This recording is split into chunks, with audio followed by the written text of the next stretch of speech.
Quero continuar falando a você, irmão, que está aqui nessa noite. E semana passada o pastor começou falando sobre a igreja e o seu papel em volta dela, ao redor da igreja. Eu quero abrir o livro de Atos dos Apóstolos, capítulo 1, e a gente vai continuar a falar sobre isso. Todos encontraram, irmãos? Diz assim no livro de Atos: no meu livro anterior, Teófilo, escrevi a respeito de tudo o que Jesus começou a fazer e a ensinar, até o dia em que foi elevado aos céus, depois de ter dado instruções por meio do Espírito Santo aos apóstolos que havia escolhido. Depois do seu sofrimento, Jesus apresentou-se a ele com muitas provas indiscutíveis de que estava vivo. Apresentou-lhes por um período de 40 dias, nos quais falava acerca do reino de Deus. Certa ocasião, quando comia com eles, deu-lhes esta ordem: não saia de Jerusalém, mas espere pela promessa do meu Pai, da qual lhes falei a vocês. Pois João batizou com água, mas vocês serão batizados com o Espírito Santo dentro de poucos dias. Então, os que estavam reunidos lhe perguntaram: Senhor, é nesse tempo que vais restaurar o reino a Israel?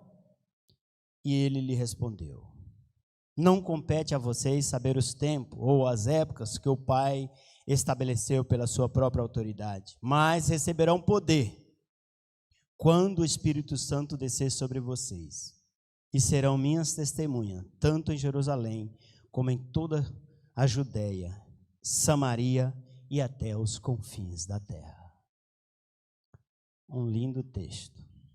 Vamos orar, igreja. Santo Deus, eterno Pai, eu quero, Deus, me colocar nesse momento nas tuas mãos mais uma vez. Ó Deus, tu sabes, ó Deus, quanta responsabilidade é transmitir a tua palavra, viver a tua palavra. E me coloco diante de ti, ó Deus, e quero te pedir que o Senhor me use como instrumento nas tuas mãos. Tudo aquilo, ó Deus, que impedir, Senhor, a tua igreja, Deus, de ouvir a tua palavra, de parar um pouco, meditar sobre a tua palavra, que nessa noite, ó Deus, tudo que foi impedimento caia por terra. E que em tudo isso, ó Deus, como já foi orado aqui, o teu nome seja glorificado. Isso eu te agradeço em nome de Jesus. Amém. Irmãos, eu pensando em igreja fora, aqui em volta de nós, eu pensei em um tema que faz, acredito que todo sentido para nós. E eu pensei numa igreja que faz a diferença. Quando eu penso numa igreja que faz a diferença, a gente poderia pensar numa igreja que a sua adoração. A gente poderia pensar numa igreja forte no ensino, comunhão ou serviço. Mas a nossa proposta aqui é falar em volta de nós. E quando eu penso, ou quando eu medito sobre uma igreja em volta de nós, eu penso em algo que precisa fazer a diferença. Eu estudei numa instituição de ensino em que o slogan dela é: estudar aqui faz a diferença. Para alguns fizeram, para outros nem tanto, e para outros nada. Porque depende de como você encara as coisas, depende de como você enxerga as coisas, depende da instituição, mas depende também do aluno. Quando eu penso em fazer a diferença, eu penso que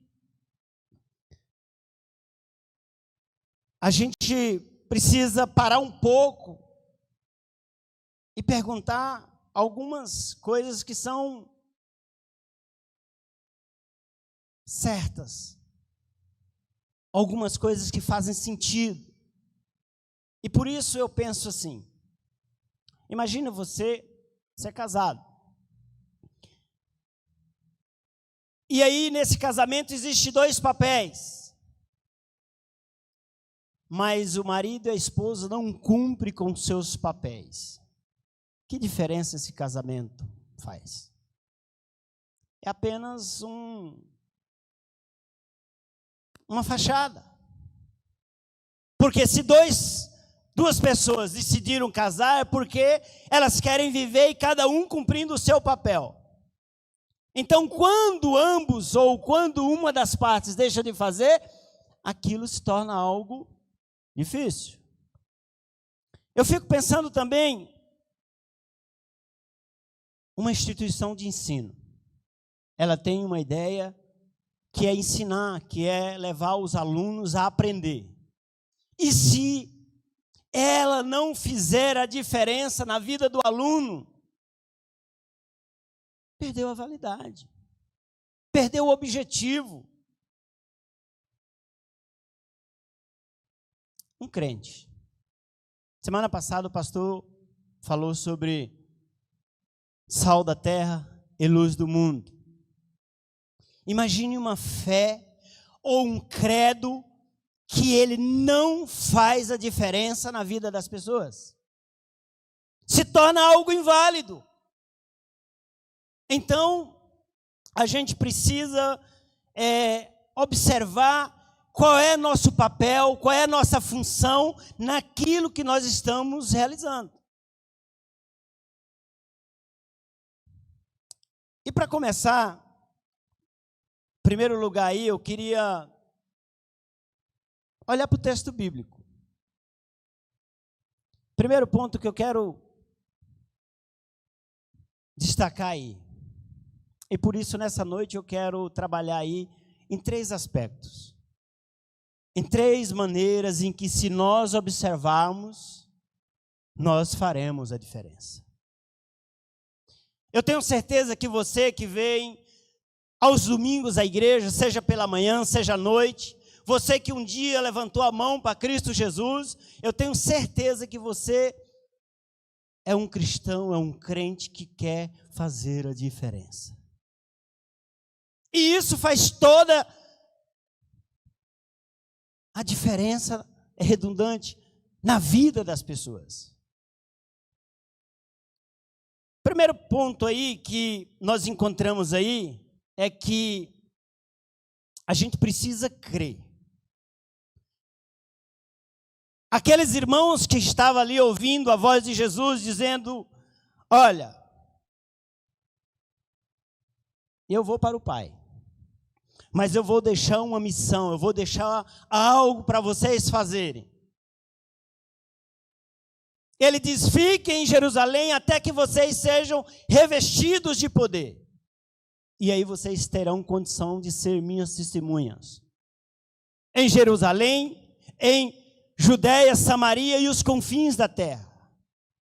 Quando Jesus diz isso, parece que é óbvio você olhar para o texto e dizer assim, de bate-pronto, eles acreditaram. Eles olharam para o texto e eles simplesmente decidiram dizer assim, ó, vamos seguir essa ordem. Parece natural, parece óbvio.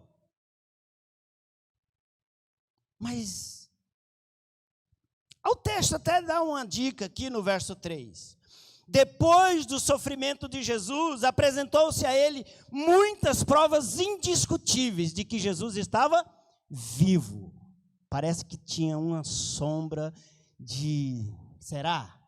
Imagine Jesus caminhando 3 anos com eles. Imagine Jesus caminhando 3 anos, fazendo cura, fazendo milagres, ensinando. E aí Jesus morre e esse Jesus não ressuscita. Qual era o sentido para eles? E aí, Jesus aparece a eles, fica com eles por um período de 40 dias. Parece que tinha uma sombra de dúvida, e Jesus diz assim, eu vou sanar essa dúvida. Eu vou sanar essa dúvida, será se eu estou crendo na coisa certa? E Jesus faz isso. Por 40 dias estiveram com ele, por 40 dias comeu com eles, por 40 dias andou com eles, conversou com eles. Então Jesus Cristo vive. Ele ressuscitou. Segundo, acreditar em toda a mensagem. Acreditar em toda a mensagem. Qual é toda a mensagem? Um dia, o pecado entrou no mundo. Através de um homem. Esse homem pecou e o pecado, toda a raça humana herdou. E Deus, na sua infinita sabedoria, disse: eu tenho um antídoto, eu tenho a condição de reverter essa situação. E aí ele enviou o seu filho. Eles estão acreditando na mensagem toda. Enviou seu filho. Jesus veio aqui por 3 anos. Jesus esteve com eles. E Jesus morreu na cruz do Calvário. Para quê? Para salvar o que havia perdido. Eles acreditam, eles estão acreditando em toda a mensagem. Jesus morre, ressuscita ao 3º dia. E o texto diz aqui, que depois de Jesus dar instrução a eles, no verso 9, Jesus foi elevado às alturas. Quando eles olhavam, uma nuvem o encobriu da vista deles. E ficaram com os olhos fitos, olhando para o céu. Ficaram olhando para o céu, e quando ficaram olhando para o céu, diz o texto que de repente 2 homens, vestidos de branco, se puseram ao lado deles e indagaram com eles: o que é que vocês estão olhando para o céu? Da mesma forma que como ele subiu, ele vai descer. Então eles estão acreditando numa mensagem inteira. O pecado entrou no mundo, Deus vem e dá um jeito na situação. Jesus vem e morre, Jesus ressuscita ao 3º dia. E aí eles ficam: e aí como vai ser? Como vai ser para mim? E aí Jesus sobe ao céu, mas Deus manda os seus anjos dizer: olha, da mesma forma como ele subiu, ele vai descer. E ele vai descer para quê? Para buscar a sua igreja, para buscar o seu povo. Essa é a nossa esperança. Então eles estão acreditando na mensagem inteira. Mas acreditar na mensagem inteira, terceiro, existe um custo. Existe um custo. Então muitas vezes a gente diz assim: é óbvio acreditar, é óbvio ouvir a voz de Jesus, é óbvio levantar a mão para o Senhor. Ali eu levanto a mão para o Senhor, sento no banco da igreja e diz assim: a minha vida está resolvida. Vamos pensar um pouquinho sobre isso? Acreditar, meu irmão, em uma causa tem um custo. E esse custo não é pagar a sua salvação. Em nome de Jesus, não saia daqui dizendo que eu estou falando de salvação por obras. A salvação é pela graça de Cristo Jesus. Mas existe um custo, porque a graça ela não é barata. Existe um custo. Que custo é esse? A gente abre no capítulo 7 de Atos. Estevão foi acusado. Estevão foi acusado de falar contra Moisés e contra as leis. Estevão faz um discurso longo, contando a história de Israel, mostrando que ele estava fazendo, o que ele estava crendo. E no final do seu discurso, eles arrancam Estevão de dentro do sinédrio e levam para fora e matam Estevão. No capítulo 9, nós temos Tiago. Nós temos Tiago que foi morto ao fio da espada, porque Tiago acreditava. Então eu olho para dentro das páginas da Bíblia e encontro isso. Eu olho para o Antigo Testamento e encontro José. Eu olho para o Antigo Testamento e encontro José. José do Egito, que o povo chama assim. José foi preso porque José escolheu ser fiel a Deus. Existe um custo. Eu olho para o Antigo Testamento e vejo Daniel, que não se submeteu a uma ordem de se curvar a um rei, a uma estátua. E Daniel foi lançado aonde? Na cova dos leões.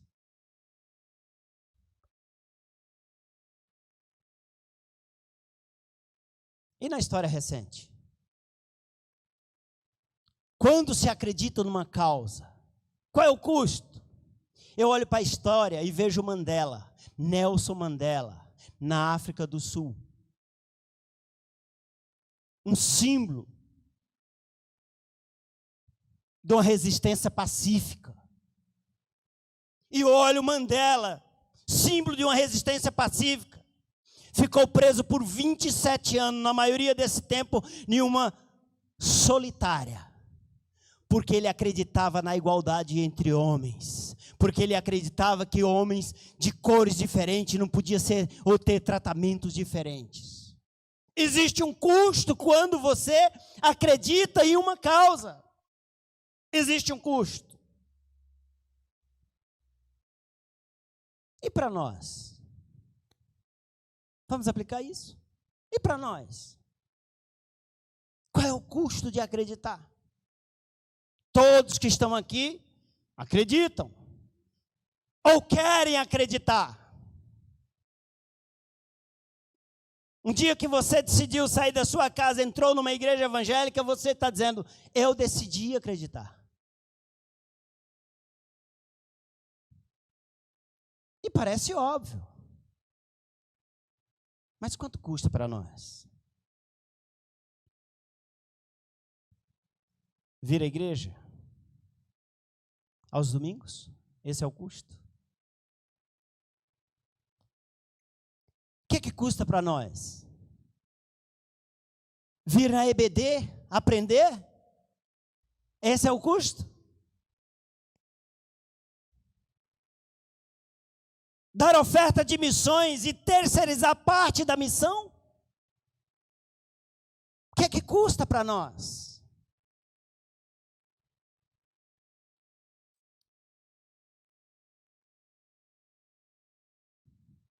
Que sacrifício é fazer isso? Existe um sacrifício. Não podemos descartar que existe sim um sacrifício. Como disse a irmã aqui na oração, muita gente queria estar aqui. E é uma dificuldade imensa para chegar aqui. É verdade. É verdade. Levantar a mão para Jesus e aceitar Jesus com medo de ir para o inferno, é esse o sacrifício? É esse o custo? Meu irmão, tem almas ao nosso lado, morrendo. Tem almas à nossa volta, precisando ser alcançadas. Em nossa volta. E você sabe que eu não vim massagear o teu ego, não. Você sabe qual é a parte triste nisso? Sabe qual é a parte triste nisso? É que o acreditar para nós em uma causa se limita a vir no mês 8 vezes na igreja, quando vemos de manhã e de noite. O nosso acreditar se limita em participar de reuniões. O nosso acreditar, meu irmão, se limita a dar o dízimo, ajudar uma instituição. É isso?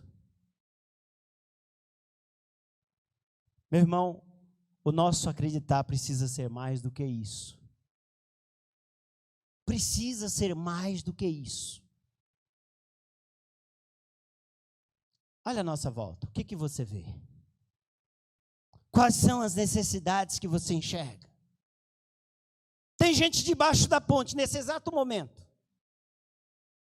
Gente debaixo da ponte. Tem pontos de drogas espalhados por cada canto de rua, quase do nosso país. A prostituição está em todos os lugares, em todos os cantos. As delegacias estão abarrotadas de pessoas que cometeram crimes. Os hospitais cheios de gente doente. Qual é o custo daquilo que eu chamo de uma fé genuína em Cristo Jesus? O que eu tenho a ver com isso? Eu tenho a ver, meu irmão, que se a minha fé se limita somente internamente nas atividades da igreja, estamos fazendo uma parte, mas não é toda ela. A gente precisa olhar para isso com muita atenção. Muita atenção. Segundo, para você fazer, ou para uma igreja fazer a diferença, ela precisa de visão. Visão, meu irmão. Por quê? Porque visão, nós somos reflexo daquilo que enxergamos. Reflexo daquilo que enxergamos. Uma família, ela é reflexo de como ela olha o mundo, de como ela olha a sua volta. Os idealizadores de uma empresa, ele é reflexo de como ele enxerga o mundo, de como ele enxerga o negócio. Então, segundo ponto, nós precisamos de visão. E uma igreja?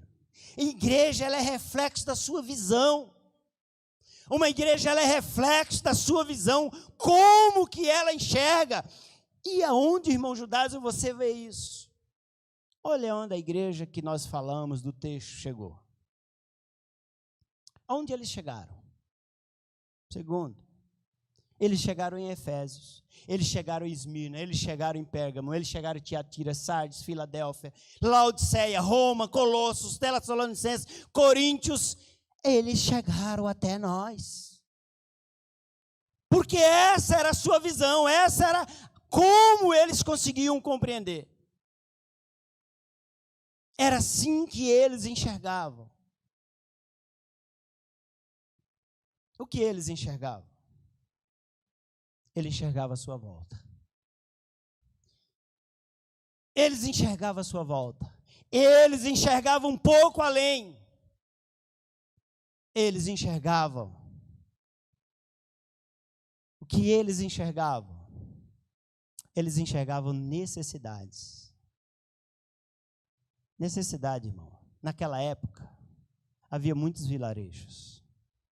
Naquela época existia uma pobreza extrema, as pessoas lutavam por sobrevivência.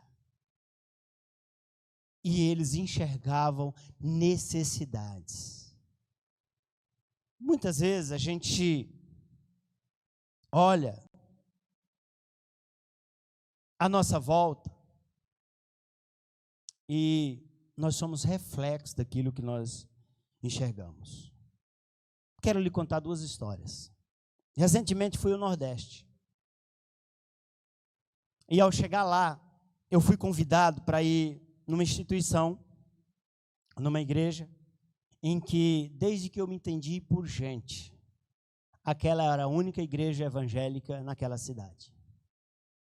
E ao chegar naquele culto, houve todo o culto, no final do culto, o pastor estava em transição.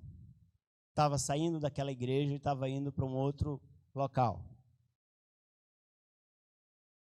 E ele foi fazer uma espécie de prestar conta do que ele tinha feito. E foi passando os slides. Foi passando os slides. E você sabe o que eu vi naqueles slides. 90% dos slides falava de fachadas de igreja que era reconstruída ou reformada.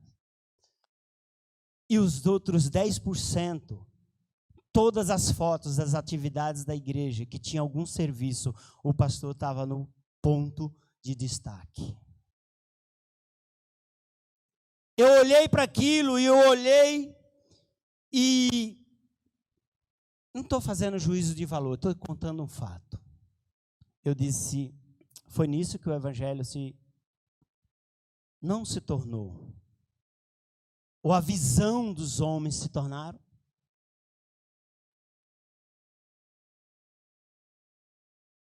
Eu não sei você, meu irmão. Eu esperava que tivesse não sei quantas almas batizadas, alcançadas. Mas é triste dizer, foi isso que foi apresentado. Dali poucos dias, eu fui convidado para ir numa casa de recuperação, que num raio de 300 quilômetros é a primeira casa de recuperação. E chegando naquela casa de recuperação,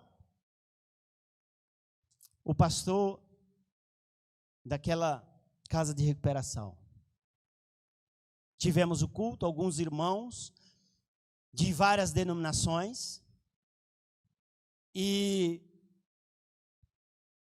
por último o pastor pegou a palavra e começou a falar das necessidades. Necessidades para alimentar os internos daquela casa de recuperação. Necessidades para vestir, para dar vestimenta aos internos daquela casa de recuperação. Necessidades para manter água, luz, aquela casa de recuperação.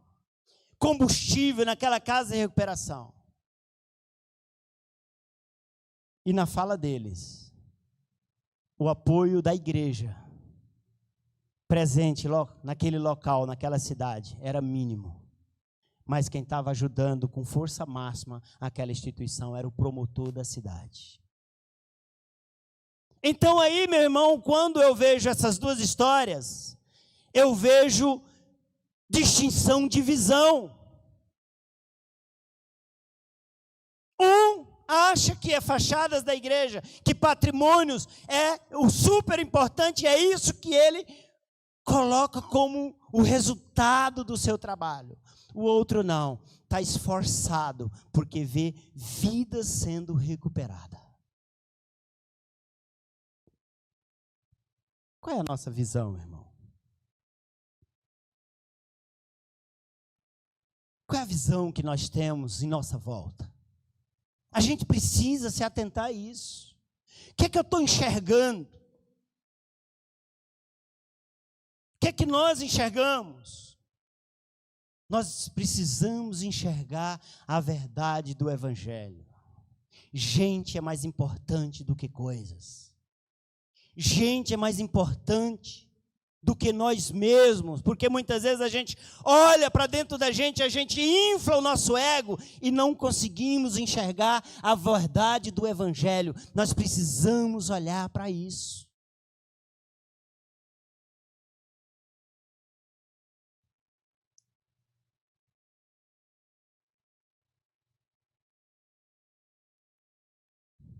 Terceiro,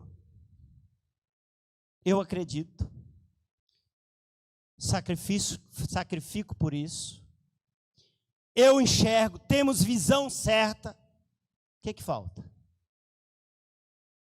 Precisa agir. Não é? Precisamos agir. Precisa ter ação.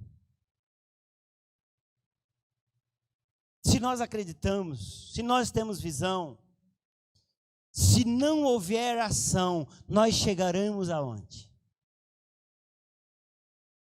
Vamos pensar nós aqui. Acredito piamente na verdade do evangelho. Acredito piamente. Tenho a visão certa. E se eu paro, se eu não vou à frente, não vou adiante, aonde eu vou chegar, aonde nós vamos chegar. É isso que aconteceu com aquela igreja, lá que nós lemos agora há pouco. Se eles têm sua crença, se eles têm a visão correta, e eles não agem, e eles não têm ação, vai chegar aonde? Mas também é importante dizer, irmãos, para agir, para ter ação, é necessário ter preparação. Primeiro, eles eram convertidos. Eles estavam com Jesus, se converteram, seguiram a Jesus. Eles tiveram preparação bíblica, eles passaram 3 anos com Jesus. 3 anos com Jesus. Preparação bíblica. Existe professor maior do que Jesus? Não existe. Mas eles também precisavam do poder do Espírito Santo de Deus. Eles precisavam do poder do Espírito Santo. Jesus disse, olha, fiquem em Jerusalém. Vocês já têm 2 partes. Vocês já se converteram, vocês se entregaram a mim. Mas vocês também agora têm formação bíblica, vocês têm toda a preparação, mas vocês precisam de uma terceira parte. Vocês precisam do poder do Espírito de Deus. No verso 8 diz assim, mas receberão poder quando o Espírito Santo descer sobre vocês. Receberão poder. Essa palavra vem de uma palavra grega chamada dunamis, que é a palavra para poder, que significa dinamite. Não é pouca coisa, meu irmão, o que eles receberam. Para quê?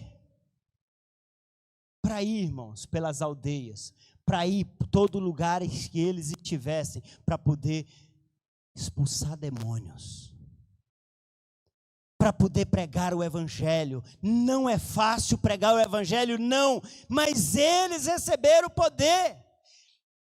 Quando nós abrimos a palavra de Deus, nós enxergamos a quantidade de igrejas que foram alcançadas, a quantidade de lugares que foram alcançados. E foram alcançados por quê? Porque eles eram espertos, porque eles eram o máximo? Não, foi alcançados porque eles receberam o poder do Espírito Santo de Deus.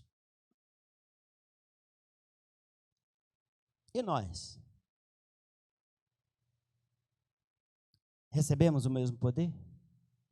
Faz parte daquilo que nós acreditamos? Recebemos sim. A Bíblia diz que todos nós fomos batizados no mesmo Espírito. Quer judeu, quer bárbaro, quer grego, quer livres. Está escrito em João 12:13. Todos nós fomos batizados no mesmo Espírito. Então nós recebemos do Senhor esse mesmo poder. E agora? O que nós fazemos? Coragem. Coragem, irmãos. Quem tem o Espírito de Deus tem coragem de enfrentar. A gente tem um trabalho de capelania hospitalar. Tem aqui alguns irmãos da igreja que todos os primeiros sábados do mês a gente vai lá. Capelania hospitalar. E tem uma ala que é o 5º andar, que é uma ala difícil. Por quê? Porque nessa ala, meus irmãos, eles trabalham bastante com cirurgia de amputação. E muitas vezes a gente chega dentro daquele quarto, aquele leito de hospital, e aí a gente puxa a conversa para poder arrumar a melhor estratégia para falar de Cristo Jesus, e ele diz, e a gente diz, e aí qual é a expectativa? Quando o senhor acha que vai voltar para casa? E você sabe o que eles dizem? Muitas deles dizem assim, eu estou esperando a cirurgia, segunda-feira eu vou amputar minha perna. É difícil, meu. É difícil ter o que dizer nessa hora. É difícil ter uma palavra de consolo nessa hora. É difícil ter uma palavra de fé nessa hora. Mas pela misericórdia de Deus, Deus dá. Porque não é nós humanos que vamos lá, mas é o poder do Espírito de Deus. Meu irmão, tem tanto por ser feito. Tanto por ser feito. À nossa volta. Aonde? As delegacias estão cheias de gente. Mas nós temos o poder do Espírito Santo. Tem curso de todo lado para poder pessoas irem, se prepararem para estar lá. Mas muitas vezes nós nos limitamos em olhar somente para dentro. Não, irmãos, nós recebemos o poder do Espírito Santo de Deus e nós precisamos olhar para fora. Olhar para fora, porque essa é a vontade de Deus. Essa é a vontade de Deus. É essa a instrução da Escritura Sagrada. Nós não fomos chamados para olhar somente para dentro, nós fomos chamados para olhar para fora. As necessidades são absurdamente grandes. E muitas vezes a gente se limita a olhar somente para dentro.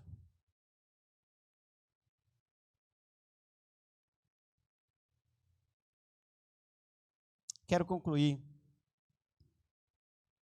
essa minha fala dizendo primeiro que todo projeto ele precisa que os idealizadores acreditem nele. Todo projeto. Se eu fizer um projeto, eu preciso acreditar nesse projeto. Eu preciso também, além de acreditar nesse projeto, ter a visão clara desse projeto. Qual é o rumo? Eu estou aqui em cima. E para eu descer, eu preciso enxergar direito, porque senão eu caio, é alto aqui. Preciso ter a visão clara de onde eu vou caminhar. Mas para descer, eu também preciso ter ação. Todo projeto, ele precisa acreditar nele. Todo projeto precisa ter a visão certa. E todo projeto precisa existir a mobilização, a ação para poder acontecer. Segundo, para terminar, eu tenho 3 perguntas para você.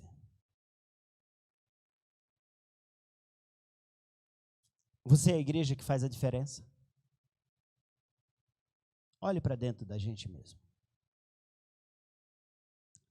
Está à nossa volta aqui. Nós temos aqui, depois ali da casa do Fábio, nós temos uma grande área livre. Mudaram o nome, não é favela mais, é área livre, né? Nós temos aqui, na frente do Fórum Carapicuíba, nós temos uma área livre absurda. Interessante. Um dia desses eu estava vindo, domingo de Páscoa.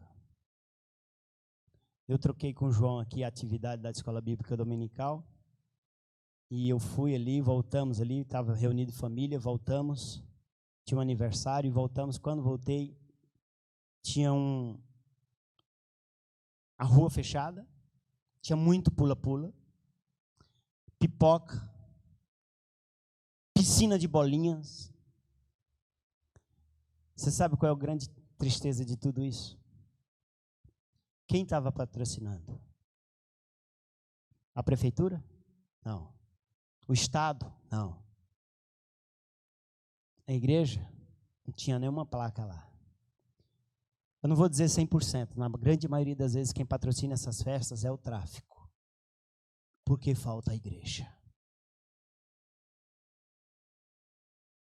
Mas nós olhamos e dizemos assim, podemos responder, fazemos a diferença? Sou uma igreja que faça a diferença? Se só existisse você, se só existisse você como cristão no teu bairro, e o evangelho dependesse somente de você, quantas almas teriam sido ganhas no ano, 5 anos para cá? Responda essa pergunta, não para mim, mas responda para você mesmo. Você é uma igreja que faz a diferença? Igreja não é instituição apenas, é gente. Igreja da palavra eclesia.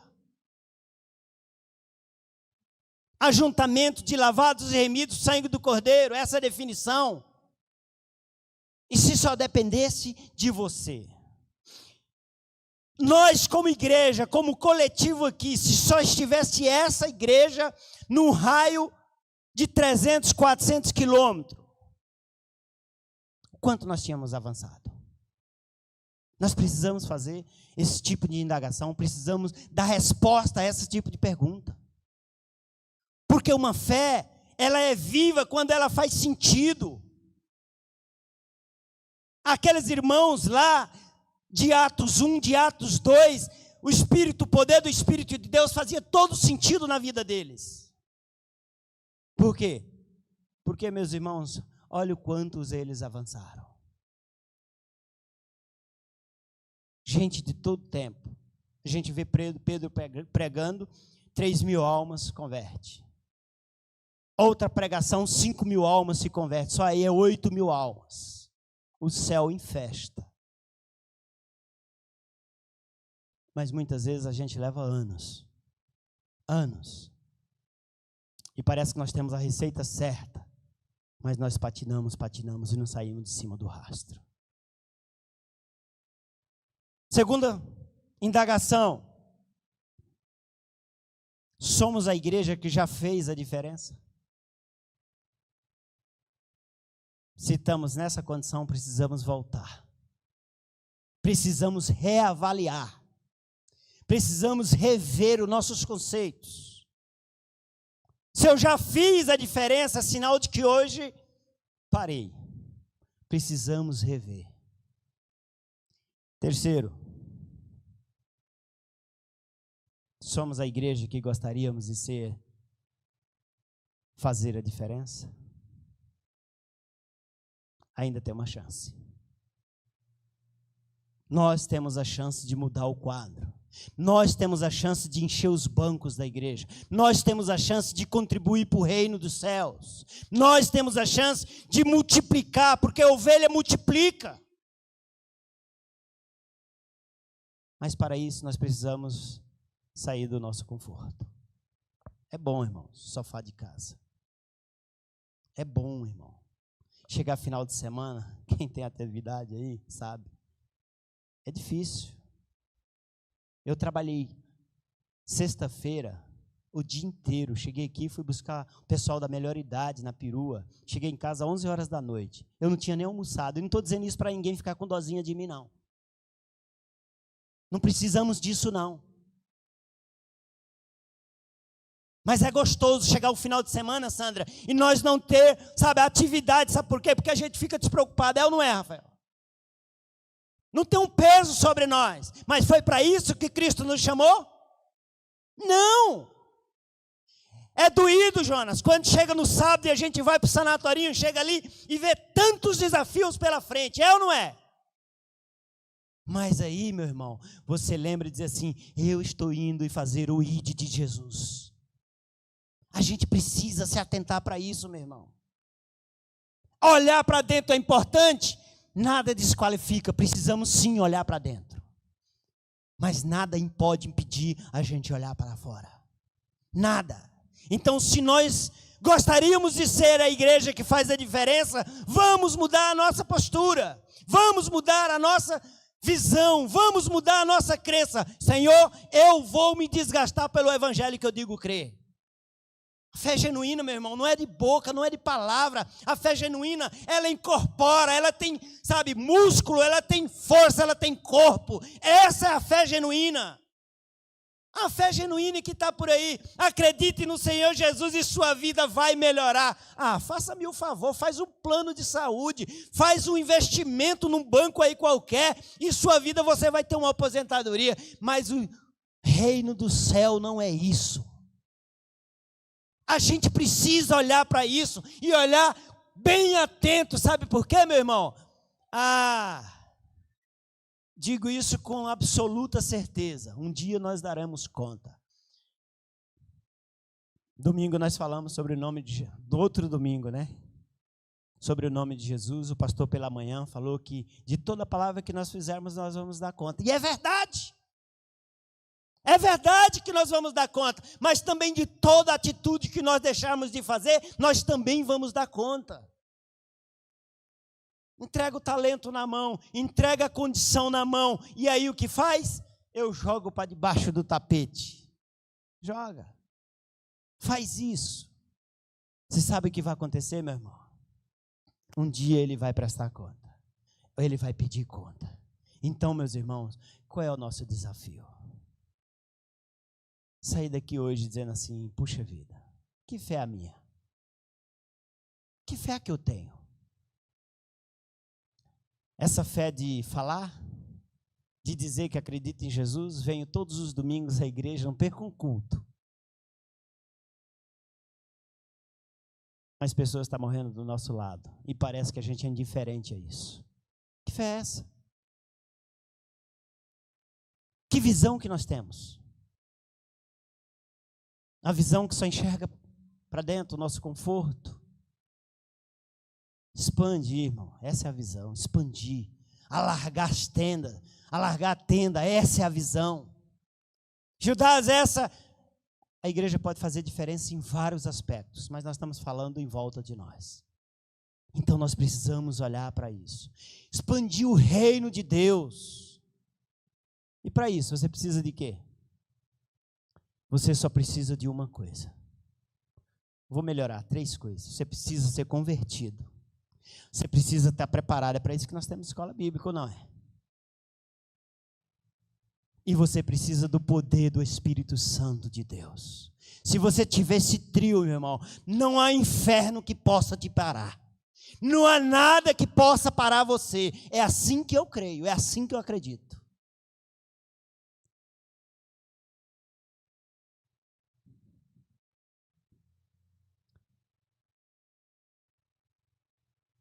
Baixa a sua cabeça, vamos orar.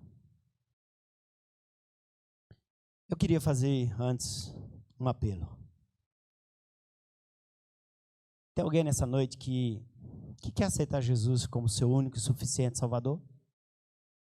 Senhor, eu estou cansado dessa vida, estou cansado de, eu queria ter um encontro genuíno com Cristo Jesus. Eu queria enxergar como os cristãos devem enxergar e enxergam. Eu queria ter a visão correta do que é importante na vida e do que não é. E eu queria, Senhor, me misturar com esse povo, queria fazer diferença na vida de outras pessoas. Tem alguém nessa noite que quer entregar a sua vida a Jesus? Levante uma das suas mãos e nós vamos orar nesse momento. Tem alguém?